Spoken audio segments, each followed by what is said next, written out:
All right, well, we just finished the 12 steps of AA, but from a New Testament point of view. And normally, what I would have done last Sunday before Thanksgiving would be to do something to do with Thanksgiving, but I didn't want to break the flow since we were right at step 12. So I'm going to do a post Thanksgiving kind of just talk about, at least we want to talk about gratitude. We have to hit that subject because it's so big. Just talking about it once, it just kind of glances off, but we want to talk about it a little bit more. You know, in Thanksgiving, we just saw the heroes of the leap and the shape of that journey. It's all about this emptying that needs to take place. We have to take that descent, but we also have to empty out the things that we think we know. If we're going to learn anything new, first thing we have to do is sell everything that we have been clinging to, everything that we have held dear, everything that we've been carrying along for the last 20, 30, 40 years, whatever it's been, and return to a state of what is usually called beginner's mind. Have you heard that one before? Beginner's mind. In Japanese, it's shoshin. Shoshin is this state that you're still able to learn, that there's not so much that's just embedded in there and impacted in there that nothing else can get through. That state of the child that allows us to be able to see something that is coming from a different direction, something that is new, and allow it to actually take root in us, if it should take root in us. There's a great story from the Zen tradition where a great Zen master who was revered among his people. And so people were always coming to him and asking him to teach them about Zen and how they can find enlightenment. And one day, a very important government official comes to him. You know, the type who's used to commanding people and getting whatever he asks done. And he comes in and he says, I need you to teach me about Zen and take me to enlightenment. And he sits down. And the Zen master takes one look at him, realizes what's going on. And he says, well, we need to talk over tea. And so he slowly prepares the tea, and the man in his fine robes is sitting there waiting, and he's just taking his time with the tea. And when the tea is ready, he places the cup in front of the man, and he starts to pour. And he pours, and he pours, until the cup is overflowing down onto the table and over the edge and onto the man's robes. And he jumps up and he says, what are you doing? Enough already. The cup is full. And he says, yes, I know. And you are like the cup, so full that nothing can be added. Come back to me when your cup is empty. Come back to me with an empty mind. This is it. We always want to come to a new idea or a new concept, something that we think we want, but without willing to empty a space that can actually contain something new. There's a couple of great quotes at the top of your handouts today. And one of them is from Shunryu Suzuki, another Zen master. In the beginner's mind, there are many possibilities. In the expert's mind, there are few. Let that one sink in for a second. In the beginner's mind, there's many possibilities. In the expert mind, there is few. Why? Because they got it all figured out. Those are the only possibilities that exist anymore. What I already know, what I already understand, what I have signed on to, what I have assented to, that's it. That's the whole realm of possible experience. And from Epictetus, from the Greek tradition, it is impossible for anyone to begin to learn that which he thinks he already knows. See, this is the problem that we bring. And we don't even realize we're doing it. We don't realize how much we are clinging to our old ideas, how much those have formed us. We don't even see them as concepts anymore. They're just reality as we know it. They're the ground that we walk on and the air that we breathe. And Jesus teaches exactly the same thing. That's why he holds up the child as the emblem of kingdom. The child's mind is the beginner's mind. In the child's mind, there are endless possibilities. Everything is new. Everything is celebrated. Everything that Jesus does in the course of the Gospels is constantly challenging old ideas. Every one of those fights that he has with the Pharisees at the Sabbath and he's always challenging the status quo. He's challenging their ideas. He's trying to break down the stranglehold that worldview, that mindset has on ever being able to embrace something that is new. And when he isn't directly challenging the ideas themselves, what is he doing? He's using paradox to try to break open some spaces in our mind. When he says, hey, if you want to find your life, you're going to have to lose it, right?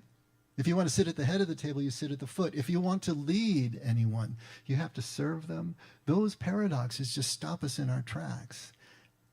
They call into question and challenge everything that we think we know. And then when he's not using paradox, he's using non sequiturs.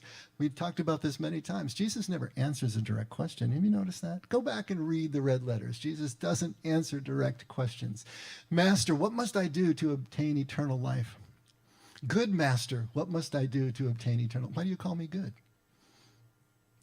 Those breaks in the hard line, the linear line of our thought process, is exactly what is needed for us to be able to return to Shoshin, to be able to return to beginner's mind. And until we do that, we will never be able to get any further along. This is the leap into the unknown, to be willing to sell everything you have, to be willing to call into question that which has sustained you for maybe decades, and fall into some uncertainty, to maintain that disturbing space long enough to see what is right in front of you. This is where Jesus is taking us. And this is why contemplation is so huge in everything that we do. Practicing contemplation, which is all about the practice of stepping away from our egoic mind. Because our egoic minds, our conscious minds, are the repository for everything that we think we know. It's the repository for all the emotional attachments we have to everything that we think we know and everything that we believe. And until we can let go of that, we can't go any further along Jesus' way. He is clear about this over and over and over again. As Marion said, we've been doing the book study with Richard Rohr, just this, his little book on meditations on contemplative practice. And one of the lines in the book, when he's talking about contemplation, contemplative practice, and exactly what we're talking about, taking this leap, is why doesn't this come naturally to us? I mean, if this is a way that we're going to have to move toward presence with God's Spirit, why doesn't this come naturally to us? Why isn't maintaining beginner's mind something that is just easy for us to do? You know, you think about it, we're born with beginner's mind. We're born as children with beginner's mind, but as adults, we grow out of it until it gets to the point that only momentarily do we recapture it. And it's usually very intense moments, moments of great love or great suffering that will pull back the curtain and allow us to see something as new again. In those heroes of the leap stories, you notice each one of them had a moment like that that caused a further leap. Great love or great suffering, great desire, which created great suffering, opened up the curtain for a moment and allowed a leap through into something completely different. But if we're going to live in kingdom, if we're going to live this quality of life that is characterized by presence and awareness, how are we going to learn to see this way on a regular basis? And that's really the question that we need to ask, because if we want to follow Jesus, we're going to have to take this stuff seriously. Richard Rohr, in the book Just This, puts it this way. To begin to see with new eyes, we must observe, and usually be humiliated by the habitual way that we encounter each and every moment. Interesting use of words, right? It is humiliating because we see that we are well practiced in just a few predictable responses. Few of our responses are original or fresh or naturally respectful of what is right in front of us. The most common human responses to a new moment are mistrust, cynicism, fear, knee-jerk reactions, a spirit of dismissal, and overriding judgmentalism. Sort of describes our whole political discourse lately, right? It is so discouraging when we have the courage to finally see that these are the common ways that the ego tries to be in control of the data instead of allowing the moment to get some control over us and teach us something new. The words he uses there are stark, but they're necessary to jolt us out of the complacency that we find ourselves in. Just the unknowing of how much what we think we believe and understand is affecting us. Running the bus, as I said, humiliated, discouraged by the way we see, think, and react is always the beginning of something new. It's the beginning of the leap. Now, actually, when you think about it, it's an evolutionary adaptation, and it's absolutely necessary for survival, the way that our minds work. Our ability to see something and then categorize it and hold it for quick retrieval, right? Those judgments are the knee-jerk reactions that we need in order to be able to survive. We need to distinguish between friend and foe. We need to distinguish between something that can nurture us and something that can kill us. And then we need to be able to quickly retrieve that information in fight or flight situations. And so we've adapted and we've built this way of being able to think. If we always saw the wolf in the woods as if for the first time, we're not going to live very long. We have to be able to recognize that's a threat. It's always a threat, and I need to do something about it. But the problem is that we don't end up with any balance. Our minds work so well that we start to identify with them. We see them as ourselves. And we start to rely so much and identify so much with this dualistic, judging ego mind that we never see anything as it is anymore. We only see it as it is categorized in our minds. We only see it through the filter of what we already believe. And more, it seems like we're losing our ability to just focus for very long on anything, especially with all our electronics, right? In fact, I read this study that Microsoft did, and it's disputed in other studies, but I think it serves a point here anyway, whether it's exactly true or not.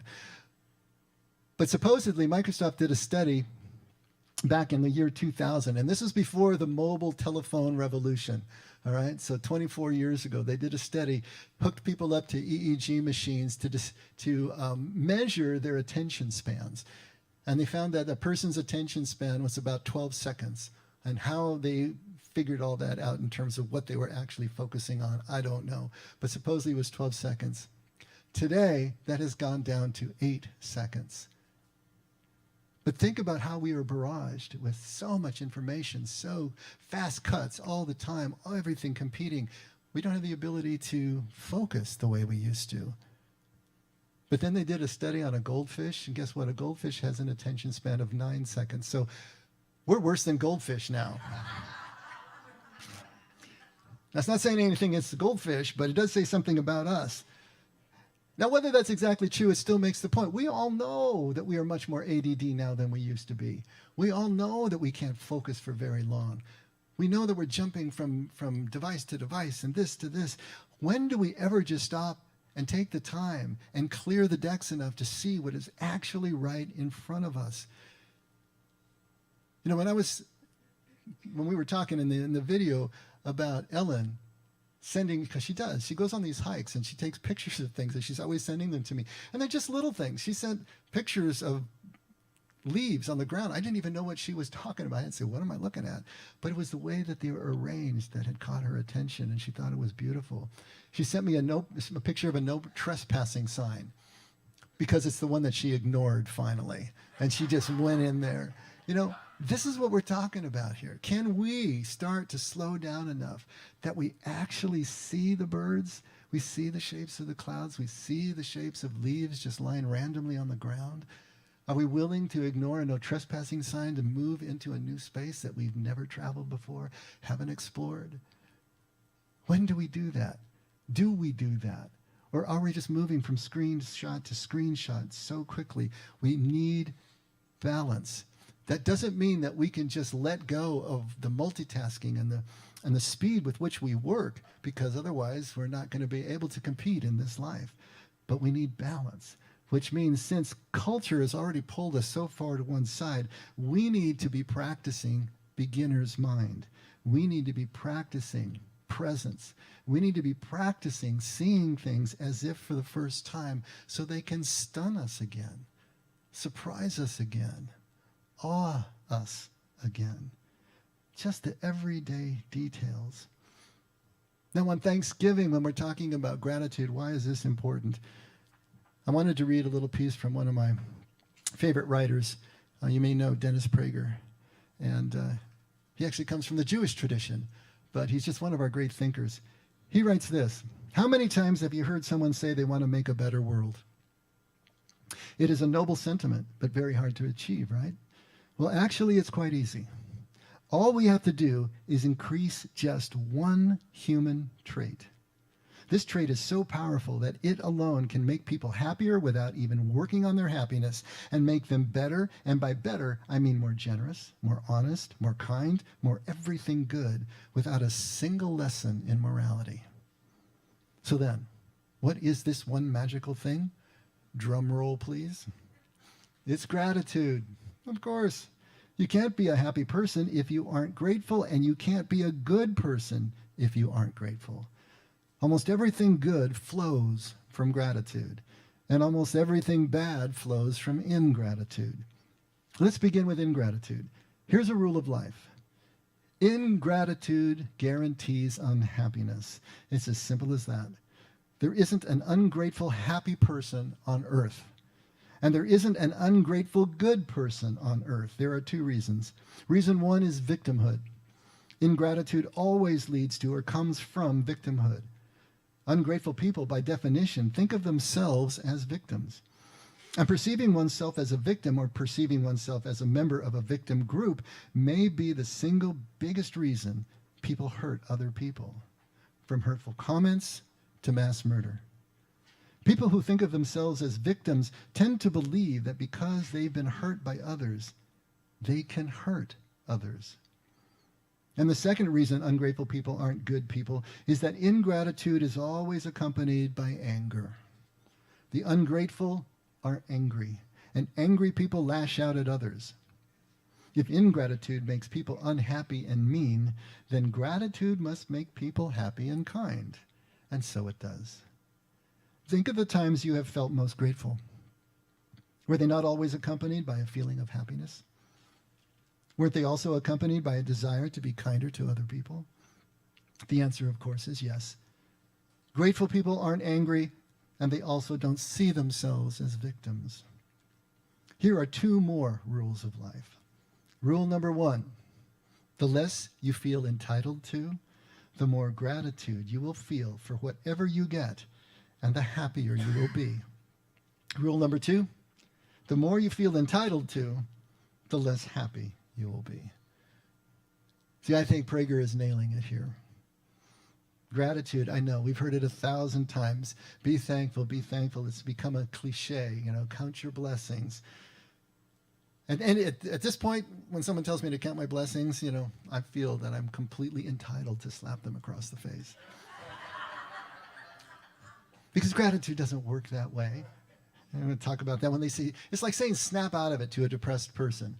And I got some experience with that. And I know if I knew where that switch was to snap, you don't think I'd turn it? It misses the whole point of where we are at when we are in these places. But gratitude is more than mere thankfulness. It's not just being thankful. It begins there, but it journeys way on beyond that, all the way to an attitude toward life that's built in, that's hardwired deep down, a way of living life that changes everything that we perceive and everything we experience. So how do we begin to build this gratitude muscle, if you will? We have to begin by building first the awareness that we're going to need to be able to see things as they really are. That's mindfulness. That's presence. We have to start seeing what is right in front of us and not just the inside of our own minds. We need to practice breaking through the egoic mind and the processes of the mind. Break through all the categories that we have put stuff in. Necessary, but break it all down again and then rebuild it. We have to be able to see with a child's eyes, and this takes a lot of practice. We know how to do it, but we're out of practice. I wanted to read a little bit more, and this comes from Tecumseh. I don't know if you know who Tecumseh is anymore. He was the great Shawnee chief of the 17th century, fought against the colonialists and whatever. He was a great character in history. But he writes this: when you arise in the morning and give thanks for the light, for your life, for your strength. Give thanks for your food and for the joy of living. And if you see no reason for giving thanks, the fault lies only in yourself. There is always a gift being laid at our feet. If we can't see it, it's because we're not paying attention. But they are going to be in the smallest things. We're always looking for the big, spectacular things. In the smallest things. If we can't see the gifts there, we will be missing most of our lives, waiting for just those punctuation marks that to us are the spectacular things. I wanted to read just a few. They're called tiny stories of gratitude. People just wrote in. In fact, the Times newspaper, New York Times, asked readers to tell what they were thankful for in fewer than 100 words. They received nearly 1,500 entries that touched on everything from large moments like life-saving drug or the birth of the child to the mundane like ice cream and exercise. I wanted to read a few of the mundane ones because those are the ones that really are going to speak to us, I hope.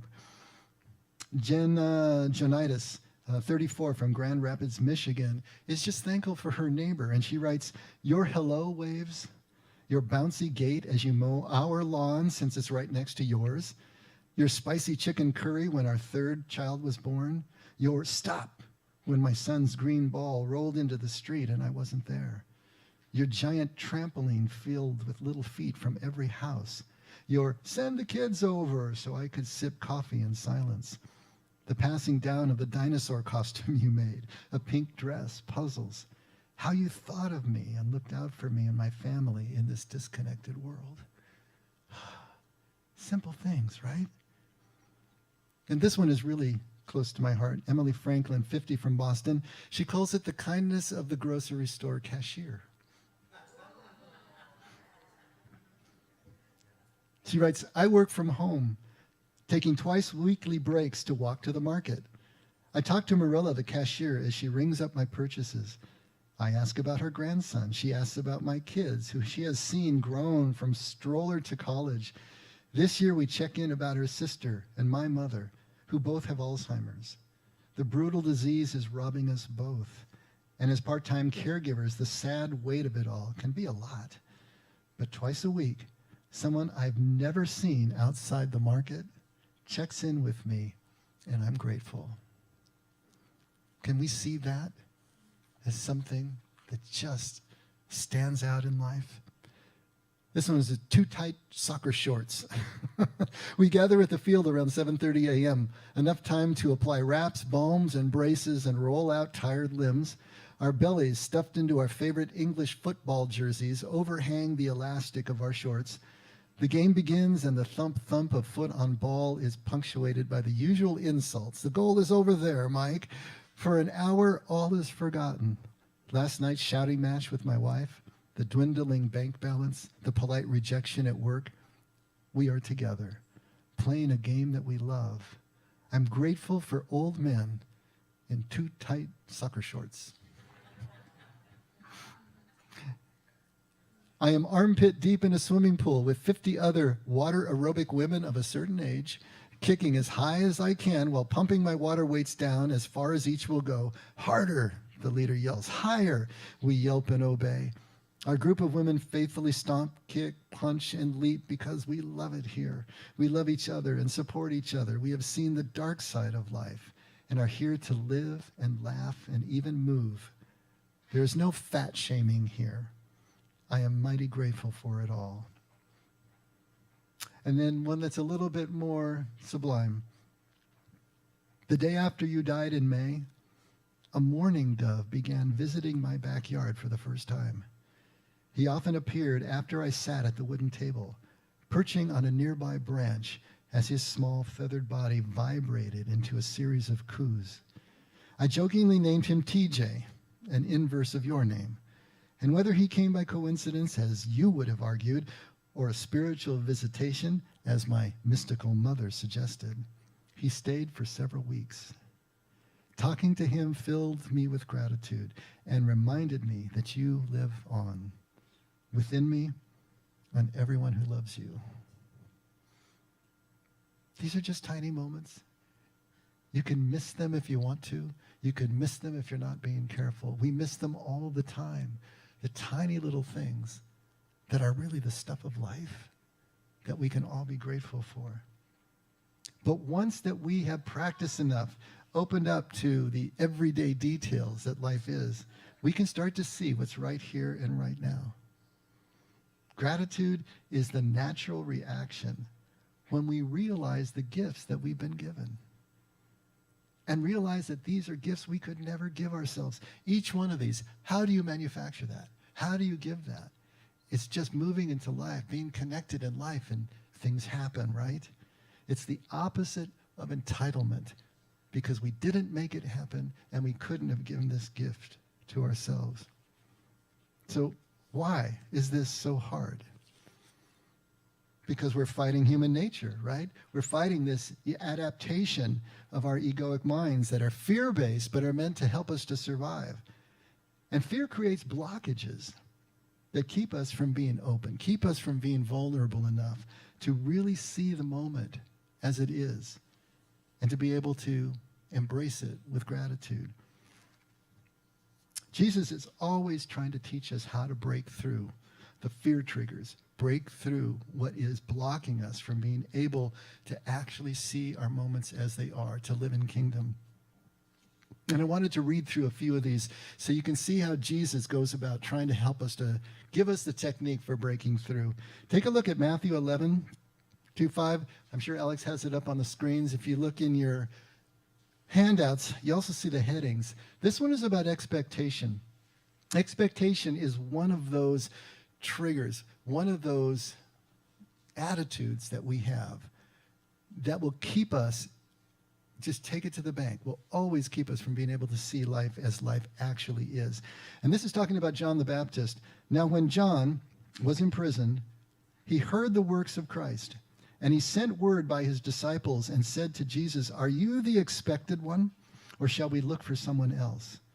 Jesus answered and said to them, the ones that John sent, "Go and report to John what you hear and see. The blind receive sight, the lame walk, the lepers are cleansed, and the deaf hear. The dead are raised up, and the poor have the gospel preached to them." So there's another one of Jesus' non sequiturs, right? Are you the expected one? He's not going to say yes. Tell John what you see. Now, we got to stop for a minute here. John the Baptist, he's the one who leapt in the womb when Mary just came close enough when they were both in utero. He's the one who said when he first saw his cousin coming across the River Jordan, I don't even have the right to untie his shoelaces. I must decrease as he increases. And now here's John, but in prison, looking at his own execution, and he's hearing these stories of Jesus doing what he's doing, but it's not matching up. See, John was probably in a scene where one of the four major sects of Judaism in the first century. They're the ones who built the Qumran community, right? And their actual title for the Messiah, the Mashiach, was the expected one. He is using that exact title. Are you the Mashiach? Are you the one that we're waiting for? Are you the expected one? Or should we wait for someone else? Because, buddy, cousin, I'm sorry, you're not doing the things that you should be doing. You should be raising armies by now. You should be gathering political strength to kick out the road. This is what he expected. This is what he was looking for. This is what the whole nation was looking for. And Jesus wasn't living up to that. What does Jesus tell him? He says, look around. See what is happening right now. It's all here. It's all right now. And of course, he is quoting from Isaiah. He's quoting from the Old Testament. That doesn't escape John. Of course not. So John knows what he's talking about. It's all here. It's all now. If you will see this, then your questions will be answered by themselves. They will answer themselves if you just see what's really going on. It's only your agenda. It's only your expectation overlaid on the moment that you're having. And of course, the fear of what he's going through that keeps presence and keeps gratitude at bay. Expectation will always kill our sense of presence. Jesus says, just be present. Look around. See how this is fulfilling at the deeper level. The next one is insecurity. Take a look at John 14, starting at verse 8. This is John's long rendition of the Last Supper. Goes on for 3 chapters, 4 chapters. And Thomas had already said to him, show us the way. And Jesus says, I am the way and the truth and the life, and no one comes to the Father but through me. And this is where Philip pipes in right after him. Philip says to Jesus, Lord, show us the Father, and it is enough for us. And Jesus said to him, have I been so long with you, and yet you have not come to know me, Philip? He who has seen me has seen the Father. How can you say, show us the Father? You can almost see Jesus just slapping his forehead on this one, right? Show us the Father. Show us the way. Because of the fear that we have. You tell us you're going away? What the heck? We're following you. We've been following you for years. How are we going to be able to go anywhere? We don't know the way. So I am the way. Well, then show us the Father at least so we know that much. If you've seen me, you've seen the Father. You know how the Father loves. You know how the Father reacts. You know how the Father relates. You know all these things. Show us the Father. I am the Father. Show us the way. I am the way. You know me, so you know the way. And you already know the Father. And once you realize who you're walking with, how can you be lost? How can you lose? How can you be ungrateful or fearful when you realize whose we are? When you realize how we have connected? Yes, you do know the way by now. But our insecurity, our fear, keeps us from being able to see that basic fact. Envy, the next one. Luke 15, starting at verse 11. This is the famous story of the prodigal son. So we've already heard, we're cutting in here after we've heard about the prodigal son. And when when the son is coming back, now the older son was in the field. And when he came and approached the house, he heard music and dancing. All right, so the younger son is already back, the party's being thrown, the fatted calf has been killed, and the older son, who is out doing what he's been doing all this time, faithfully for his father, comes back. He sees the music and dancing, and he summoned one of the servants and began inquiring what these things could be. And the servant said to him, your brother has come, and your father has killed the fattened calf, because he has received him back safe and sound.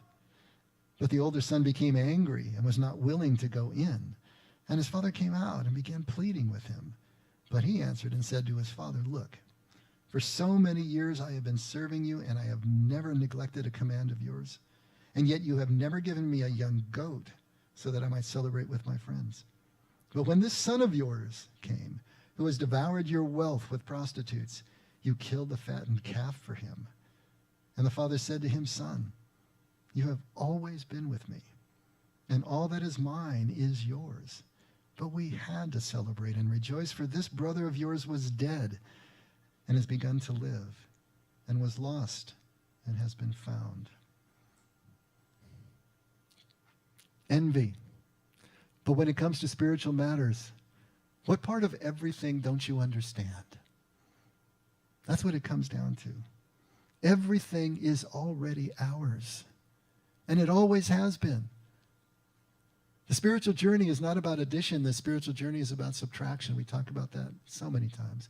There's nothing out there to acquire. It's already here, and it always has been. This is what Jesus is trying to get across. Once you start to understand that everything is here, the kingdom is within, it's not out there by observation to be found, then by definition, envy is nonsensical. There's nothing left to be envious about, because everything is already ours. And of course we're talking spiritually here. Yeah, you may not have as much as the guy down the street, but from God's point of view, every single one of us is equal and equally loved. God's love is degree-less. It's freely given. Therefore, we can be completely grateful. But we have to be able to see beyond everything that our mind is telling us to see this truth. Entitlement, Luke 7, verse 36. This is the great scene where Simon the Pharisee invites Jesus to dinner. And while they're there, the worst sinner in the town comes up behind Jesus. Now, when the Pharisee who had invited him saw this woman, we don't know what it was that she sinned over, but she is crying over Jesus' feet and wiping his feet with her hair, anointing him with oil. When the Pharisee who had invited him saw this, he said to himself, if this man were a prophet, he would know who and what sort of person this woman is who's touching him, that she is a sinner. And of course, in that culture, if you were touched by a person who was unclean, then you were ritually unclean and had to go to the temple and go through the purity rites. So that's the way Simon is thinking. But Jesus answered him, Simon, I have something to say to you. And he replies, say it, teacher. A moneylender has 2 debtors. One owed 500 denarii and the other 50. And when they were unable to repay, he graciously forgave them both. So which of them will love him more? Simon answered and said, I suppose the one he forgave more. And Jesus said to him, you have judged correctly. Simon was completely entitled because he believed he earned everything that he had. He earned his education. He earned his position. He earned the respect of the people. He was a doctor of the law. All of that. He believed he earned it and he was entitled. Therefore, everyone else who had not earned it was in a lower tier. And he could cast those judgments, and he could avoid those people who didn't have his qualifications, who didn't follow the law. And he could treat Jesus the way he treated him without even giving him the kiss of welcome, without giving him the water to wash his feet. None of the niceties, but then this woman does it. Because he didn't realize that everything we have is a gift. The woman knew that because she had nothing. She had no respect. For Jesus not to recoil away from her, to allow her to touch him, was everything. We don't get that. It's so hard for us to understand. Everything we have is a gift. Everything we have is a forgiven debt. It's a jackpot. It's like winning the lottery. We have this huge thing, but we don't see it. We don't recognize it. But the moment that we realize that nothing of value that we have is ever earned, no matter how hard we work, no matter how much money we make, once we realize it was not earned, that's the moment that we can become vulnerably dependent, fearlessly dependent, fearlessly vulnerable, and of course, fearlessly grateful at the same time. You know, Jesus says that the highest love, y'all know what the highest love is? Highest love is love of the enemy. Not the person you already like, that's easy, but the person that you don't like, the person that you have an active dislike for. But if you can still be decent to that person, if you can still give what is necessary and provide that, that's the highest love. You want to know what the highest gratitude is? It's to be grateful for that which you think you have earned and not be entitled to it. Can you still be grateful even though you sweat blood for something, recognizing it is still a gift? Because nobody controls the outcome. We can work as hard as we want to work, but we don't control the outcome. It's still a gift. And once we can break through entitlement, then we can start to see what's really in front of us. And then finally, the one that Dennis Prager made such a deal of, victimization. John 5. This is where Jesus comes into the city gate and at the pool of Bethesda, and he sees the man who has been infirm for 38 years. A man was there who had been ill for 38 years. When Jesus saw him lying there and knew that he had already been there a long time in that condition, he says to him, do you wish to get well? Now there's the $64,000 question. But notice, the man cannot simply say yes. He answers, sir, I have no man to put me into the pool when the water is stirred up. But while I am coming, another steps down before me. And Jesus said to him, get up, pick up your pallet, and walk. You see, a victim is defined by not having a choice. Not by what has been done to the person. It's that you had no choice in the matter. That's a victim. Because once we have a choice again, we're not victims anymore. But it's a lot easier to kind of wrap our victimhood around us and wear it like a nice warm blanket, because it absolves us from responsibility. It absolves us from the need to change. As long as we don't have a choice, we're not responsible for anything. The victim has no choice. The man at the pool saw himself that way. He wasn't getting healed because there was no one to help him to get into the pool when the angels came and stirred up the water according to their tradition. And Jesus is telling them emphatically, You're not a victim. And he's telling us by extension, we are all not victims. Pick up your pallet and walk. Make a choice. Choose, because you do have the power to choose. Don't pretend you're paralyzed. Don't imagine that you can't move. Walk and find a reason to be grateful in the walking, in the journey. And of course, we're not talking literally here. We're talking spiritually. We're talking interiorly. We can walk. We can choose. We can move. We can do the things that sometimes we think we can't. And it'll make all the difference in the world.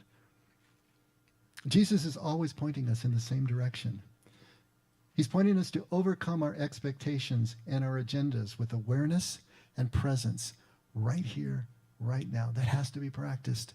It doesn't come naturally to us. He's telling us to overcome our insecurity, our fears with intimacy, with connection with each other. To overcome our envy with the realization of spiritual abundance. We start from a place of having everything, not from nothing and trying to gather it in. We're starting with everything already, and all we have to do is let go of the things that block that view.